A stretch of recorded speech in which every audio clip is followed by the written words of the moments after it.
Students can have a difficult time when it comes to managing their money.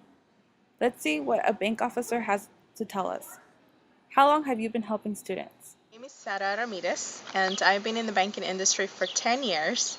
And for the last 6 years, I've been helping students open checking accounts through two different programs, such as Junior Achievement, Bank at Work. What are some common issues that students face? Generation students that are going to college. Therefore, their parents didn't plan very well for it. So ultimately, they're having to work part-time jobs, they're having to get student loans, and so it's one of the things that they mainly struggle with. What advice can you give them?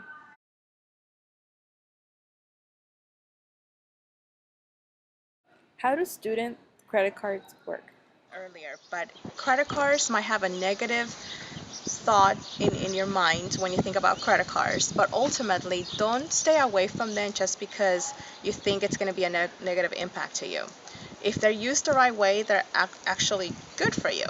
Credit cards for students, as I mentioned earlier, have no annual fees, have 0% for 12 months, and ultimately will help you build a financial history. A lot of students, the way they use them is that if they need books by a certain semester, or if they need to pay for a major expense that they didn't have any money for, they'll go ahead and use their credit card. But since they are working part-time, they're able to make this minimum payments. Act as though you only made $450. Think of yourself not having that paycheck for $500, but only for $450, and put those $50 into a savings account.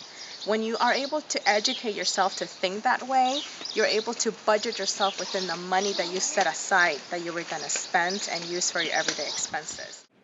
Remember to be wise in how to manage your money. From KPAC News, I am Jessica Lozoya.